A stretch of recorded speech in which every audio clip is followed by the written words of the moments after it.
안녕하세요. 저는 30살 미혼 여성인데요.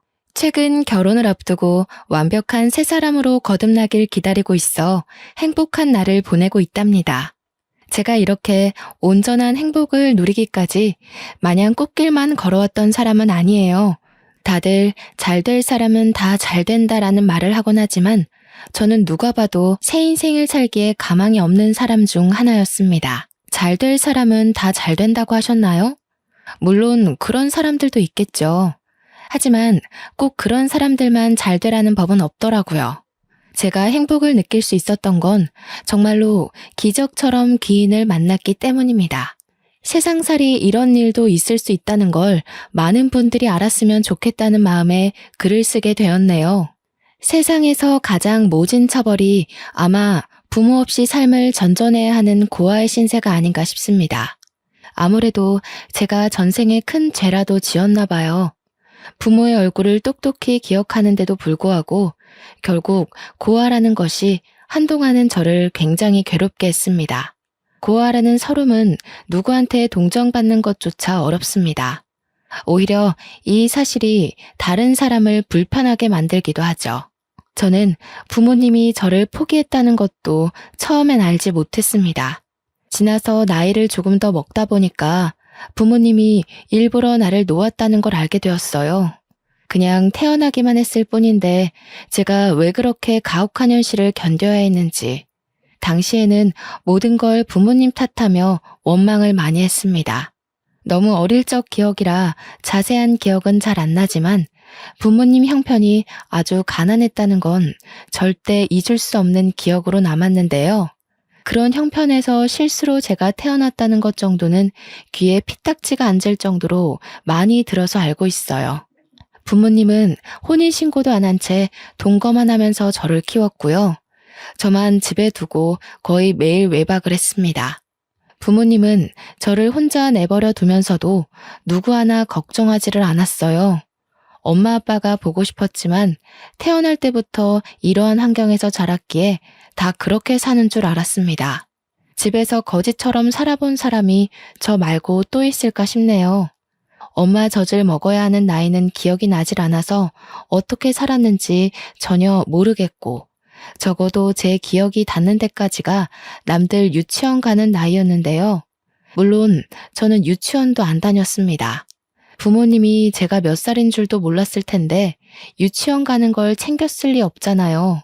저는 부모님이 없는 매일 동안 냉장고를 뒤져 눈에 보이는 걸 아무거나 집어먹으며 허기를 달랬어요. 당시 저는 제가 뭘 먹는지도 모르고 마구잡이고 입에 넣기만 했던 것 같아요. 입에 넣고 배가 부르면 살 수는 있지 않습니까? 맛있어서 먹는 밥은 제게 사치였고 저는 그렇게 의식주를 해결했습니다. 부모님이 일주일에 한두 번만 귀가를 했으니 그동안엔 저 혼자 아무것도 안 하고 먹고 자기만 하면서 집벌레처럼 집을 지켰어요. 특히 부모님이 없을 때마다 한 번씩 모르는 아줌마가 찾아왔는데 어린 나이에는 그게 그렇게 무섭더라고요. 밖에서 나쁜 인사를 하며 문을 세게 두들기는 사람은 다름 아닌 집주인 아줌마였습니다. 어린 마음에 저는 부모님이 집에 없는 것보다 그 아줌마가 더 무서웠던 걸로 압니다. 아줌마는 늘 저희 부모님의 돈을 떼먹으러 왔는데요. 지나고 나서 생각해보면 그건 돈을 떼어먹는 게 아니라 부모님이 관리비랑 방세를 안 내니까 독촉을 하는 거였어요. 집주인 아줌마도 피해자 입장에서 애가 타는 마음에 그렇게 악마처럼 무섭게 행동하셨던 거죠. 그래도 부모님이 두세 달 월세를 한 번에 내더라도 내긴 냈어요. 관리비도 그런 식으로 몰아서 냈고요. 저한테 일절 부모 노릇을 안 했기에 아마 제가 묵고 있는 집이라도 유지하는 게 그나마 자기 자식을 위한 최대의 자비였지 않나 생각이 듭니다. 그리고 그 방이 남들 발길 안 닿는 곳이라서 집을 내놓는다고 해도 팔리지도 않는 집이었을 겁니다. 그래서 집주인 아줌마도 우리 부모님을 닥달하면서 계속 내버려 두지 않았나 싶네요. 저는 태어난 이후 집 앞 말고는 바깥을 나가본 적이 없었고 초등학교도 못 가서 그렇게 집에만 있었습니다. 그러다 제 나이 10살이 되었을 때 부모님 둘 다 같이 집에 머문 적이 있는데요. 그날이 제겐 가장 기쁘고 또 가장 슬픈 날이기도 했습니다. 부모님이 케이크를 사들고 왔더라고요. 당시 제 눈에는 그게 그냥 예쁜 빵이었습니다. 당연히 생일을 챙겨주는 사람이 없었으니까 케이크가 생일 축하하기 위해 쓰이는 빵인지도 모르고 있었던 거죠. 부모님 말로는 빵이라고 하길래 되게 예쁘게 생겨서 신기하게 봤던 기억만 나네요. 그렇다고 그날이 제 생일은 아니었던 걸로 압니다. 저는 난생 처음으로 부모님과 같이 하는 밥을 먹었어요. 행복이라는 걸 잘 몰랐는데 그때 느낀 즐거움이 행복이었던 것 같기도 해요. 부모님은 한 번씩 싸울랑말랑 아슬한 대화를 나눴어도 그날만큼은 참으며 싸우지 않았습니다. 그리고 엄마가 제게 선물이라면서 상자 하나를 주었는데요. 뚜껑 열고 닫는 휴대폰이었어요. 다정아, 휴대폰 알지? 요즘은 세상이 위험해서 어린이들도 휴대폰을 꼭 들고 있어야 돼. 위험한 일이 생기면 누구한테든 연락해야 하니깐. 저는 휴대폰이라는 것 자체에 이미 흥분을 해버려 저를 향한 부모님들의 미묘한 시선은 느끼지 못했습니다. 아마 부모님 둘이서 저만 모르는 시그널을 주고받았었겠죠. 그 눈빛을 알아보는 나이였다면 지금보다 더 어렵게 제 몸을 건사시키지 않았을까 싶어요. 엄마는 제게 휴대폰 사용에 대해 설명을 자세히 해주었습니다. 그렇게 휴대폰을 향한 저의 호기심은 주위를 향한 눈을 죄다 닫게 만들었고 최고의 행복을 누리도록 했네요. 부모님이 어떤 의도로 이걸 제게 사주었는지는 까맣게 몰랐던 거예요. 마냥 설레는 마음으로 그날 밤새도록 휴대폰을 만졌던 기억이 납니다. 반지하인 집에서 한 번씩 집 밖에 나가 근처만 구경을 했던 적이 있었는데 그때 학교 다니는 애들이 휴대폰으로 게임하는 걸 봐서 저도 그걸 무척 해보고 싶었거든요. 게임을 찾는데도 참 오래 걸렸습니다. 저는 공부를 해본 적이 없는 아이기 때문에 글자를 모르잖아요. 대충 그림만 보고 밤새도록 하나를 다운받기 위해 고군분투했었어요. 그러다 언제 잤는지도 기억 안 날 만큼 새벽 늦게 까무룩 잠이 들었고 저는 그대로 고아가 되었습니다. 당시에는 말씀드렸다시피 바로 자각하지 못했어요. 엄마 아빠가 집에 안 들어오는 건 제게 너무 익숙한 사실이었거든요. 이젠 휴대폰이란 친구가 새로 생겼으니 글자랑 숫자와 씨름하며 놀기 바빴습니다. 그러나 부모님이 아무리 집에 안 오더라도 적어도 한 달에 2~3번은 왔는데 어느 순간부터 발길이 더 끊어졌다는 걸 알았죠. 그때만 해도 나중에 오겠지, 내일은 오겠지 하면서 사태의 심각성을 모르고 기다렸습니다. 더 이상 냉장고에서 꺼내 먹을 음식도 없었고 관리비랑 월세는 쌓이기만 할 뿐 해결되지 않았어요. 그렇게 체감상 반개월이 지났을 때쯤 누군가 집 문을 뜯는 소리가 났어요. 집에 혼자 있던 저는 놀라서 방문 뒤로 숨었는데 집주인 아줌마가 열쇠공을 부른 거였더군요. 세상에나, 집꼬라지가 이게 뭐야? 어이 꼬마야, 너희 부모님 어디 있니? 내가 더는 사정 못 봐준다. 그래도 2~3달에 월세 몰아서 내길래 젊은 부부가 어렵게 산다고 생각하고 이해해주려고 했는데 6개월은 우리도 힘들어. 화가 난 집주인이 무서워서 저는 집주인 아줌마를 피해 그 집을 도망쳐 나왔습니다. 저는 그날로 집까지 잃은 고아가 된 거였죠. 옷도 잠옷밖에 없어서 엄마 가디건 걸친 게 다였어요. 신발도 부모님이 사준 적 없으니까 그나마 발이 작았던 엄마 슬리퍼를 신고 나왔네요. 그렇게 날이 지도록 빈민가를 돌아다녔던 저는 밤냄새 솔솔 나는 생선구이 가게를 발견하고 말았습니다.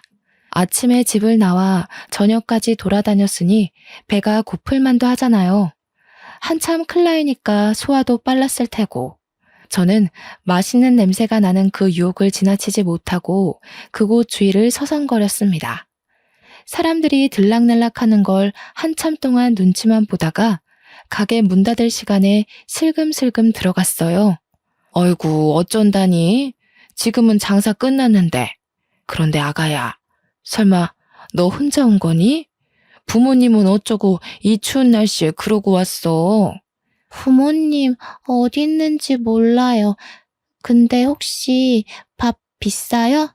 이거 엄마가 비싼 거라고 했는데 먹을 거랑 바꾸면 안 될까요? 제가 너무 배고파서 그래요. 제가 그때 가게 아줌마한테 보여드린 건 휴대폰이었습니다. 엄마가 비싼 거니까 잃어버리면 안 된다고 했던 말을 기억해서 아줌마한테 돈 대신 주려고 했던 것 같아요. 그게 비싼 걸 쓸 리가 없을 텐데 말이죠. 아줌마는 두 손으로 그걸 내미는 저를 한참이나 바라보셨는데요. 쫓겨날까봐 무서워서 아줌마 시선을 괜스레 피하면서 서 있었죠. 그런데 아줌마는 말없이 가게 문을 닫더니 저를 자리에 앉히곤 주방에 들어가더라고요.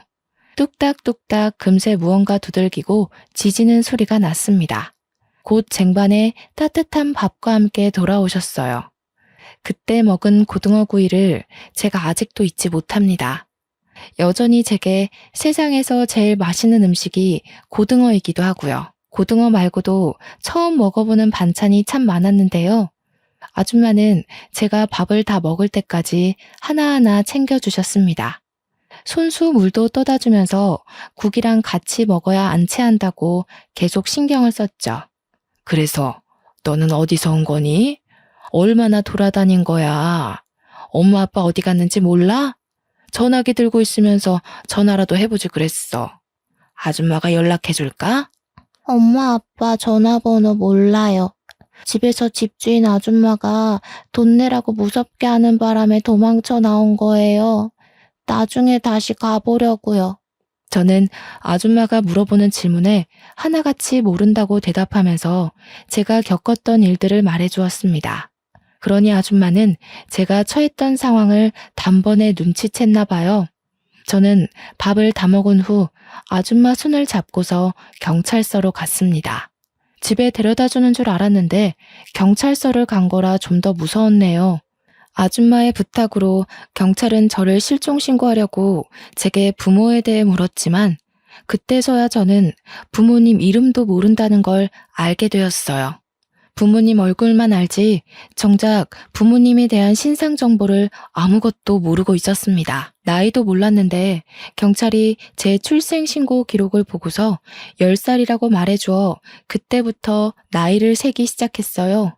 결국 아무런 정보도 알지 못한 채 경찰은 제 이름과 나이 인상착의만 보고 저는 실종 미아 신고 접수를 했을 겁니다. 내내 제 곁을 지켜주고 있던 아줌마는 제가 글자도 모르고 숫자도 모르고 몸만 컸지 배움은 유치원 애들보다 못하다는 걸 알게 되었는데요. 일단 제 부모를 찾겠다는 신고 접수는 들어갔는데 그동안 저를 어디 둬야 하나 그 고민을 다 같이 했었어요. 경찰이 아동보호소를 알아봐 줬는데 그렇게 찾은 곳이 바로 보육원이었습니다. 일단 밤이 늦었기에 아줌마 뜻에 따라 저는 아줌마 집에 가서 하룻밤 신세를 지게 되었어요. 그러고 다음날 꿀맛 같은 아침밥을 먹고서 아줌마 손을 잡고 보육원을 갔죠. 그러나 보육원 분위기는 생각보다 삼엄했고 원장님의 말씨는 친절했으나 표정이 예사롭지 않다는 걸 아줌마가 느낀 것 같더라고요. 그날 보육원 두세 군데를 더 돌아다녔던 걸로 알아요. 아줌마가 저를 맡겨둘 만큼 멀쩡한 보육원을 발견하지 못했기 때문이라는 걸 나중에 알았습니다. 지금 이 글을 쓰면서도 아줌마가 참 좋은 분이라는 걸 새삼 다시 느끼고 있네요. 그렇게 아줌마는 마음에 드는 보육원을 찾지 못해서 뺑뺑 돌기만 하다가 또 밤이 왔습니다. 아줌마와 하룻밤을 더 보내게 되었는데 저는 당시 다른 건 몰랐고 그저 고등어를 또 먹게 되었다는 사실에 기쁘기만 했어요. 그리고 그날 밤 집에 돌아오는 길에 아줌마가 사줬던 새 내복을 입고서 아줌마 옆자리에 누웠는데요. 아줌마가 제게 정말 고마운 제안을 하는 거 아니겠습니까? 이름이 다정이라고 했지? 다정아, 너만 괜찮다면 아줌마랑 같이 지낼래? 아줌마도 평생 혼자 살아왔거든. 이참에 우리 한번 친구가 되어볼까? 아줌마랑 친구하면서 지내다가 부모님한테 연락이 오면 그때 돌아가면 되잖아. 친구요? 아줌마랑 저는 어른이고 아이인데 친구가 될 수 있어요?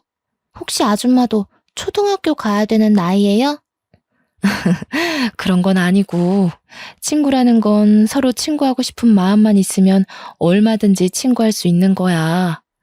아줌마도 다정이가 좋고, 다정이도 아줌마를 좋아해주면 가능하지. 그럼 나 계속 그 물고기 먹을 수 있어요? 고등어? 아줌마랑 친구하면 고등어 계속 먹는 거예요? 그러면 저 아줌마랑 친구할래요. 한참 어른과 어린 제가 친구를 한다는 게 당시에는 이해하기 어려웠지만 저는 그때 고등어를 또 먹을 수 있다는 생각 덕에 좋아라 했던 걸로 기억합니다. 그렇게 저는 아줌마 일을 도와가며 고등어도 매일 먹으면서 밥 부족하지 않게 잘 먹고 잘 자랐죠. 아줌마가 자비를 써서 제 학교까지 보내주었는데요. 제가 초등학교 입학 당시 너무 늦은 나이기도 했고 또 유치원 수준도 못 미칠 만큼 배운 게 없어서 결국 특별반 수업을 들어갔습니다. 장애인 친구들이 수업받는 곳이었는데 저 또한 인지 능력이 낮아서 수업 진도가 잘 맞았던 걸로 기억해요. 특별반 친구들은 저보다 어린 애도 있었고 한두 살 많은 언니 오빠들도 있었는데요. 학교 다니는 게 그렇게 재밌는 건 줄 몰랐어요. 공부도 친구들과 노는 것도 또 급식 먹는 것도 제겐 하나같이 놀이나 다름없었을 만큼 즐거움을 얻었습니다. 집에 오면 아줌마가 제 공부와 숙제를 봐주기도 했어요. 아줌마가 저에게 가르쳐 줄 수 있는 지식까지는 계속 과외 선생님처럼 알려주고 가르쳐 주었습니다. 공부에 재미를 붙인 저는 정말 무섭게 배움을 습득했고 그렇게 중학교, 고등학교까지 아줌마의 뒷바라지를 받으며 다녔어요. 그때까지도 제 친부모에 대해서 경찰에선 연락조차 없었네요. 부모님을 만난 적도 없었다는 거예요. 하지만 상관이 없었습니다. 오히려 부모님이 절 찾는다면 그게 서운할 것 같았어요. 아줌마와 지내는 하루하루가 너무 재밌었거든요. 이전에 부모님 울타리 안에서 살았던 기억이 생생하게 남아 있었는데 그 지난 날과 당시가 비교되면서 아줌마 곁을 벗어나고 싶지가 않았거든요. 아줌마가 가끔은 부모님 언급을 하면서 보고 싶지 않냐고 묻기도 했는데 저는 오히려 아줌마한테 부모님 얘기하지 말라고 툴툴거렸네요. 그때가 행복하지 않았다는 걸 제 몸이 본능적으로 기억하고 있는 거겠죠. 살다 보니까 아줌마는 왜 지금까지 혼자 살고 있는지 궁금할 때가 있었습니다. 한날은 같이 밥을 먹다가 질문을 참지 못하고 물어본 적 있었어요. 이 아줌마도 결혼할 뻔한 아저씨가 하나 있었지. 그런데 아저씨 집안이 아줌마를 너무 싫다고 해서 어쩔 수 없이 헤어졌어. 그 아저씨 말고는 마음에 드는 남자가 없었으니까 지금껏 혼자겠지? 아줌마 완전 순정파였네요. 젊을 때 만난 인연이면 되게 오래된 기억인데 그 아저씨 얼굴이 아직도 기억나요? 나는 내 부모 얼굴도 거의 다 까먹어버렸는데. 그럼 기억이 나지. 많이 좋아했었으니까. 이렇게 한 사람 오래 좋아하는 것도 참 할 짓이 못 돼. 차라리 여기저기 아무 남자나 만날 수 있는 그런 사람이라면 좋겠다, 나도. 네, 아줌마는 그런 거 안 어울려요. 그리고 그렇게 예쁜 사람들이 어디 좋은 사람인 줄 알아요? 여기저기 찔러보는 사람 치고 정직하고 올곧은 사람 없다는 것에 제 인생을 걸게요. 아줌마와 저는 아줌마가 처음 제안을 했던 것처럼 정말 친구로서 참 돈독한 사이가 되어갔습니다. 이건 가족을 넘어서 친구라고 정해야 하는 게 아줌마와 제 사이를 더 잘 설명할 길이라 확신합니다. 제가 고등학교까지 전교 7등으로 무사히 졸업을 마쳤는데 아줌마가 제 대학까지 보내주려고 등록금 얘기를 꺼내더라고요. 기다렸다는 듯이 말하면서 자기가 그동안 적금 모아둔 거 있다고 흔쾌히 저한테 주겠다는 거 있죠. 저한테 아낌없이 퍼주는 아줌마에게 너무 감사하면서도 동시에 받기만 하는 것 같아서 미안했습니다. 물론 대학 등록금은 정말 필요가 없었어요. 제가 수석으로 입학하는 덕에 장학금을 받고 다니게 되었거든요. 그 말을 해줬더니 아줌마가 정말 많이 기뻐하면서 자기 딸인 것 마냥 기특하다고 칭찬해주더군요. 나 아줌마 없었으면 이렇게 못 컸다는 거 알죠? 나 걷어줘서 정말 고마워요. 이젠 저도 어른 됐으니까 제가 다 갚아드릴게요. 시끄러워. 걷어주긴 무슨. 네가 다 늙은 나를 걷어준 거지. 어디서 내가 이런 보물 같은 친구를 얻었나 모르겠네. 아줌마야말로 다정이가 너무 잘 커져서 고마워.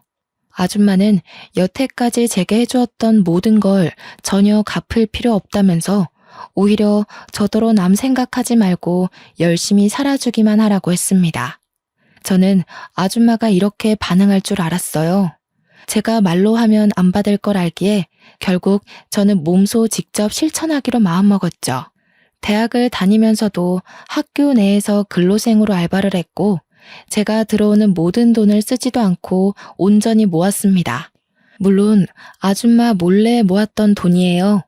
나름 명석 있는 대학에서 경영과를 졸업한 저는 대기업에 지원할 수 있는 능력이 되었지만 제가 선택한 길은 이번에 새로 성장해 가고 있는 신생 기업이었습니다. 왠지 모르게 그쪽 기업이 추구하는 방향과 제 가치관이 잘 맞는 느낌이었거든요. 계속 그곳으로 눈이 가길래 과감하게 지원서를 냈고 단번에 합격을 했죠. 친구들은 아직도 저보고 왜 대기업 갈 스펙으로 중소기업을 가냐면서 잔소리를 하곤 합니다. 취업을 하고 나서도 저는 급여를 차곡차곡 모았습니다. 처음에는 돈 모으는 목적이 딱히 없어서 이 돈을 모아 아줌마 노후가 편하도록 지원해줄 생각이었는데 모으다 보니까 목표가 달라지더라고요. 아줌마에게 꼭 해주고 싶은 선물이 따로 있었습니다. 저는 한동안 부동산을 돌아다니며 건물을 보고 다녔어요. 그러다 1층이 상가, 2층이 주택인 매물을 어렵게 찾아서 매입을 했죠. 아줌마 명의로 그 건물을 계약했습니다. 아주 자그마한 건물이었지만 그래도 당시 살고 있던 빈민촌보다는 제 직장과 가까워서 아줌마와 같이 사는 것이 좀 더 윤택해질 거라 생각이 들었어요. 아줌마한테도 매번 집이랑 가게랑 30분은 걸어야 돼서 새벽 일찍 일어나고 밤늦게 집까지 걸어가고 하느라 보통 힘든 일이 아니었거든요. 앞으로는 바로 10초 거리의 집이 위층에 있으니까 몸 건강 챙기면서 장사하기에 훨씬 편할 거 아니겠어요? 아줌마가 제게 학교도 보내주고 밥도 먹여주고 재워주고 입혀주고 부모가 해줘야 할 의무를 선뜻 베풀어준 선의보다는 못한 보답이지만 그건 앞으로의 시간도 많으니까 계속해서 보답하는 마음으로 살겠다고 다짐했죠. 저는 무작정 아줌마를 데리고 건물까지 갔어요. 일체 설명 하나 안 해주고 직접 눈으로 보여줬더니 아줌마가 처음엔 어리둥절해 하더라고요. 앞으로 우리가 함께할 새 보금자리예요. 아줌마 명의로 계약했으니까 아줌마 가게인 건 똑같아요. 저 계속 아줌마 옆에 껌딱지처럼 붙어 있으려고 주는 뇌물이니까 부담 느끼지 말고 받아줘요. 세상에나, 네가 돈이 어디 있다고 이런 걸 샀어. 뭐하러 이렇게까지 해? 어떻게 물을 수 없어? 내가 너한테 이걸 어떻게 받니? 나 아줌마한테 이렇게 해주려고 뼈 빠지게 일해서 모은 거예요. 우리 친구라면서요. 세상에 받기만 하는 친구가 어딨대요? 저도 아줌마한테 친구로서 쏘는 건데요. 아줌마는 제 마음에 감동받아 결국 눈물을 보였고 그날 너무할 정도로 많이 울면서 제게 고마워했습니다. 그렇게 저희는 빈민촌에서 도심으로 이사를 해 새로 장사를 시작하였어요. 아줌마 가게에 단골이 좀 있었던지라 갑작스레 가게 문을 닫게 된 사정과 전화번호를 종이에 써서 남겨놓고 그곳을 떠났네요. 아줌마에게도 저에게도 원래 있던 가게 위치가 참 다양한 추억이 깃든 곳이라서 솔직히 발걸음 떼기가 좀 무거웠습니다. 그래도 새로 시작할 미래만 생각하자는 다짐을 하며 새 집으로 이삿짐 정리했어요. 저는 머리가 좀 크고 나서부터 생각했던 건데 아줌마 손맛이 대중적일 거라 예상을 했었습니다. 그래서 위치를 이전하더라도 분명 인기가 장난 아닐 거라고 기대했죠. 역시나 학원가에 위치했던 가게는 금방 입소문을 탔고 특히나 고등어구이가 가장 인기 많았어요. 저희 가게는 줄 서서 찾는 식당이 되었을 정도로 엄마 손맛이라 소문이 난 식당이 되어버렸는데요.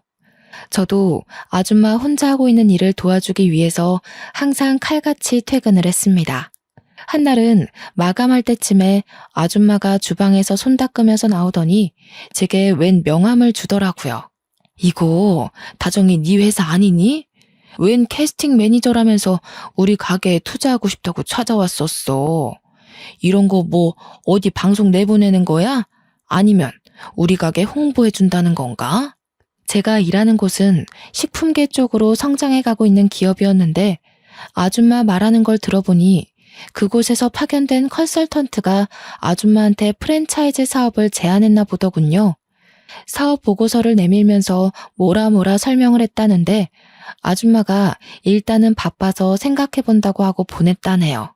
아줌마한테 프랜차이즈에 대한 설명을 해주었는데 아줌마는 딱히 원하는 눈치가 아니었어요.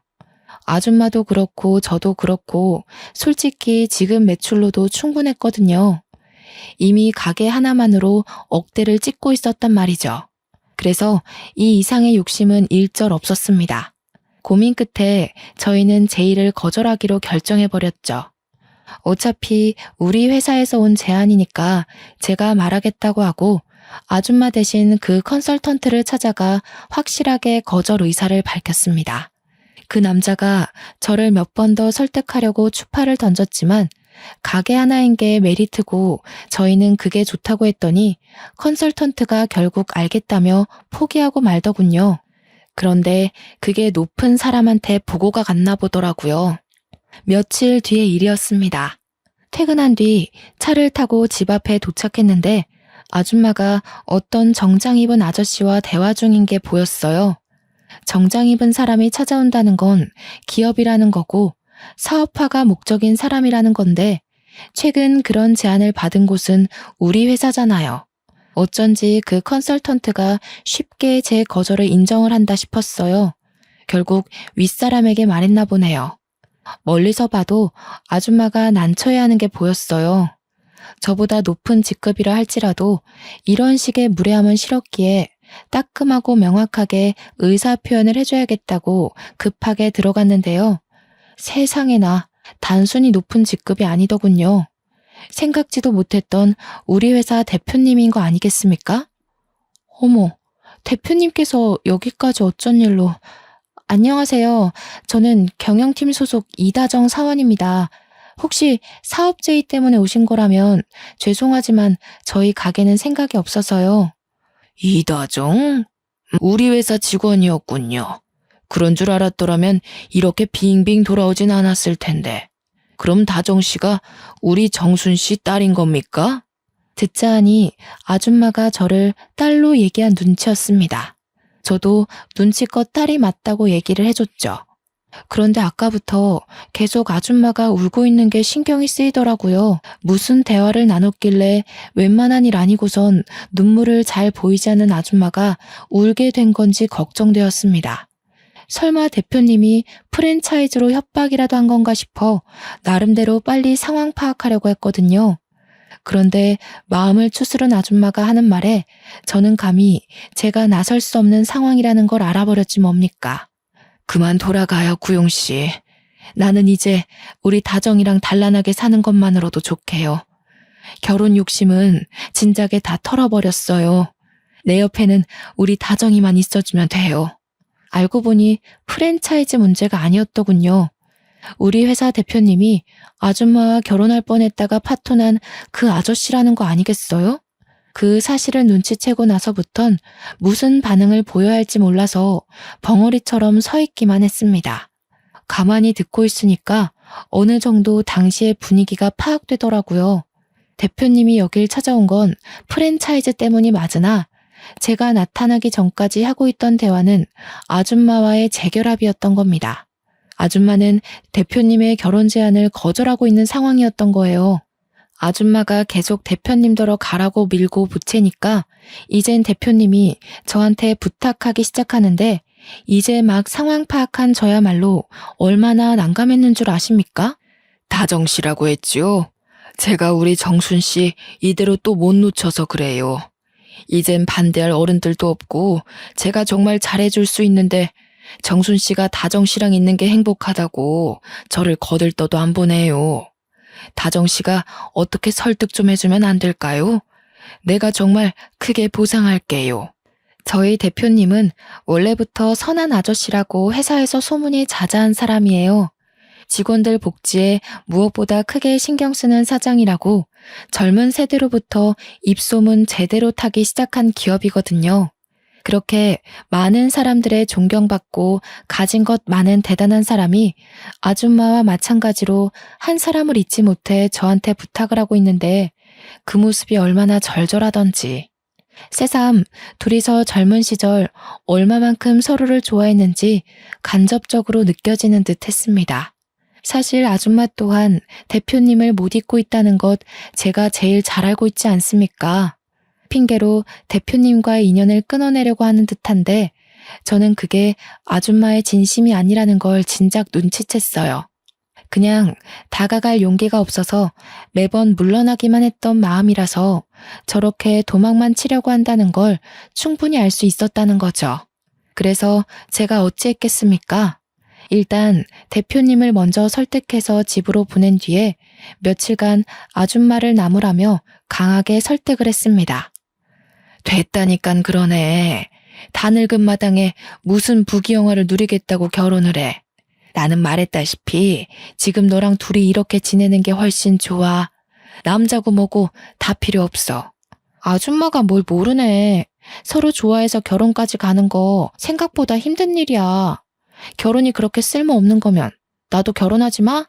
나도 아줌마랑 둘이 사는 게 좋은데 우리 둘 다 결혼하지 말고 평생 친구만 할까? 너는 나랑 다르지. 너는 한참 젊잖아. 젊을 땐 일부러 나쁜 사랑도 해보고 하는 거야. 나는 이미 끝났어. 얼마 남지 않은 세월 그냥 조용히 있다가 가는 게 소원이야. 나는 아줌마가 대표님이랑 결혼하면 행복할 거라는 걸 알아. 아줌마가 대표님 얘기할 때마다 소녀처럼 웃는 걸 봤는데 누구 눈을 속이려고 그래? 나한테 솔직한 사람이 되라면서 왜 아줌마는 자꾸 자기 마음을 모른 척한대? 결혼이 뭐 대단한 거야? 살아보고 아니면 끝내더라도 기회가 왔을 때 좋아하는 사람이랑 같은 길은 걸어봐야지. 매일 밤 아줌마를 설득하느라 온갖 좋은 말을 꺼낸다고 에너지 소비를 좀 많이 했네요. 그래도 제 노력이 단단하게 닫혀있던 아줌마의 마음의 문을 여는데 용기를 심어줬나 봅니다. 덕분에 아줌마랑 대표님이 대표님 사무실에서 재회를 했고 그날 뒤로 아줌마 손가락에는 청혼 반지가 끼워져 있었습니다. 아줌마는 그동안 마음을 숨겼던 게 신기했을 만큼 정말로 기뻐했어요. 결혼 날짜를 잡고 결혼 준비를 하는데 제게 마냥 엄마 같기만 하던 아줌마가 그렇게 여자처럼 사랑스러워 보일 수 있다는 걸 처음 알았습니다. 아줌마와 긴 시간을 함께 했다고 생각했는데 대표님이 나타나고부턴 제가 몰랐던 부분이 많다는 걸 느꼈어요. 행복해하는 아줌마를 보면서 저 또한 기쁘다가도 문득 오묘한 감정이 들더라고요. 아줌마랑 평생 같이 살 거라고 생각했고 한 번도 헤어짐 있을 거라고 상상한 적이 없었는데 막상 저보다 아줌마한테 더한 행복을 줄 수 있는 사람이 나타났다 보니까 제가 아줌마를 놓아주는 게 축복해주는 거란 생각이 들었어요. 그게 참 이상하게도 씁쓸했습니다. 사실 저와 아줌마의 관계는 언제든지 깨져도 이상할 게 없는 사이잖아요. 올 것이 왔다고 생각하는 게 당시에는 저를 위로하는 합리화였던 것 같네요. 두 분의 결혼은 저한테도 기쁨이었고 저는 그렇게 혼자 미리 마음을 정리하기로 했습니다. 휴대전화라는 것이 참 좋지 않습니까? 연락만 하면 아줌마와 언제든지 만날 수 있으니까 그렇게 위안을 삼았어요.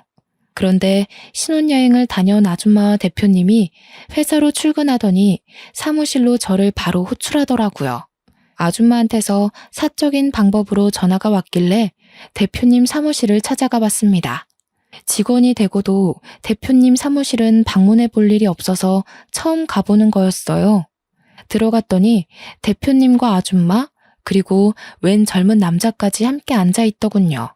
그 남자의 얼굴이 좀 낯익었는데 알고 보니 아줌마한테 프랜차이즈 사업을 제안하러 찾아왔었던 그때 그 컨설턴트인 거 아니겠습니까?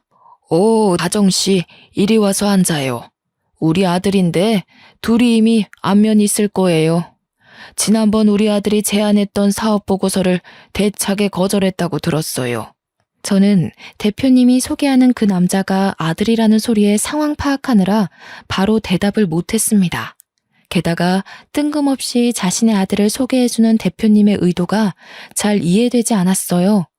그러나 설명을 듣다 보니 대표님한테 이런저런 사연을 듣게 된 그 남자가 저를 알아보고 싶다고 했다는 거 아니겠습니까?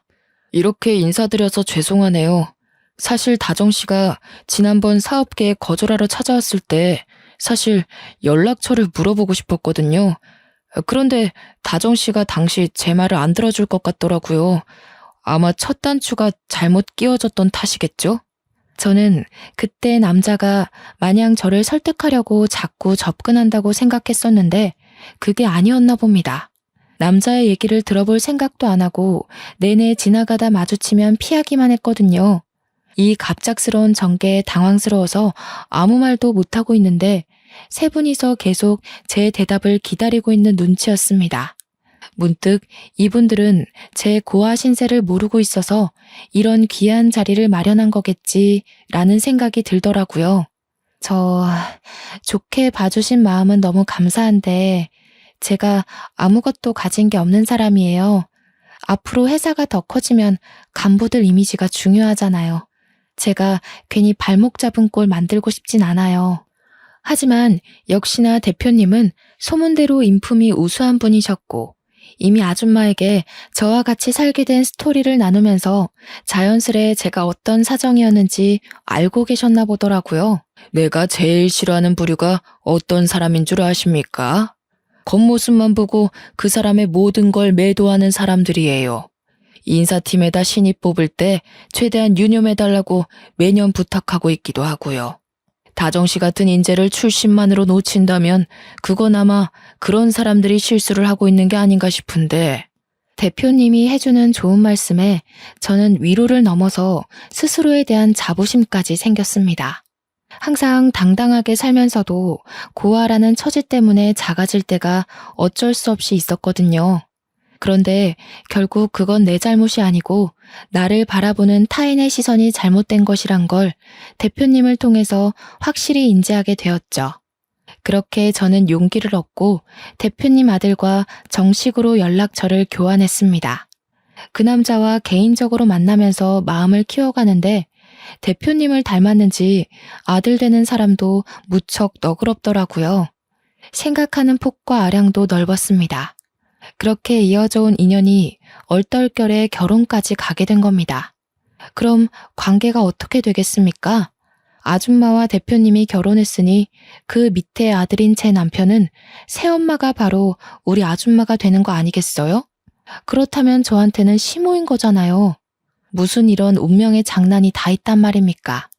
사연 쓰느라 다시 과거를 정리하고 있는 이 시점에도 웃음이 막 나오네요. 저와 남편은 시댁으로 들어가 살게 되었는데 덕분에 아줌마와 한 지붕 아래 가족이 되었지 뭐예요? 제게 친구였던 아줌마를 어머님이라고 부르며 평생 한 식구가 된 거예요.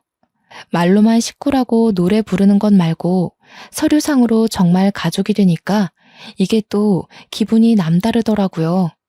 아마 저와 아줌마가 세상에서 가장 친한 시모와 며느리 사이가 아닌가 싶습니다. 솔직히 단연 1등이라고 자부할 수 있어요. 그리고 저와 시모가 원래 살던 곳은 시모가 장사일을 계속 하고 싶다고 해서 2층 주택까지 식당으로 싹 다 리모델링하여 1층, 2층 넓게 장사 중입니다.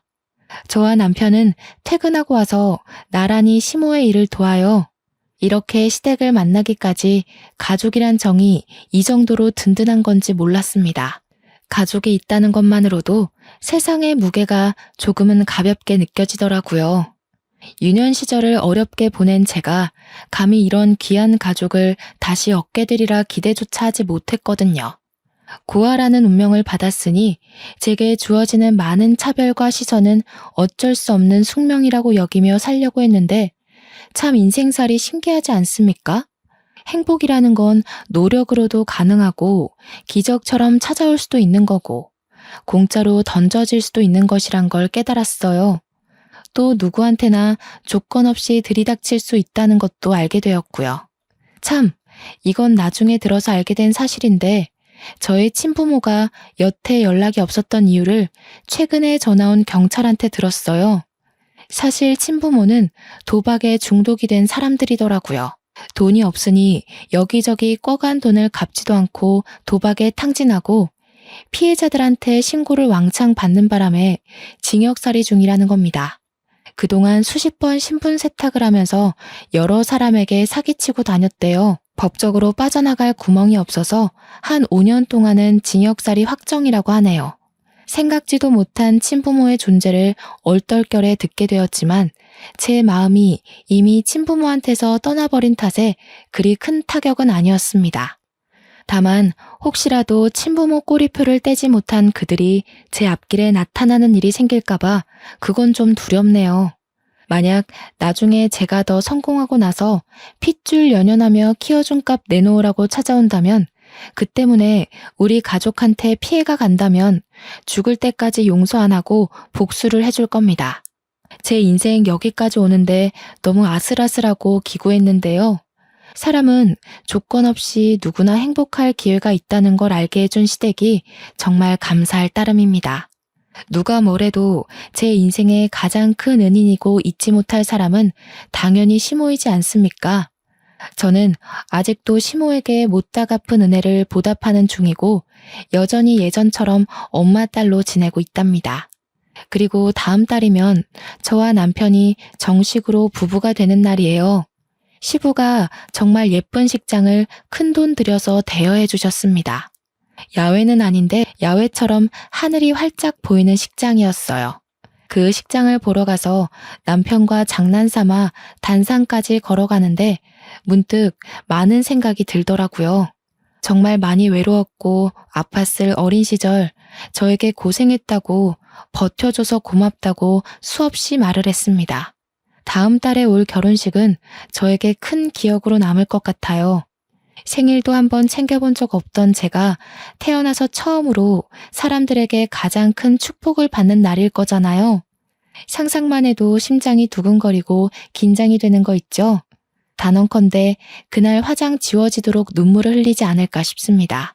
저더러 태어나줘서 고맙다고 얘기하는 남편이랑 시댁 식구와 이대로 영원히 행복했으면 좋겠어요. 저는 인생의 비탈길을 좀 빨리 걸었다고 생각하렵니다. 앞으론 평평한 아스팔트 길을 부드럽게 달릴 기대만 하면서 이 글을 마무리하겠습니다. 긴 글 감상해 주셔서 너무 감사드리고 늘 행복하시길 바래요.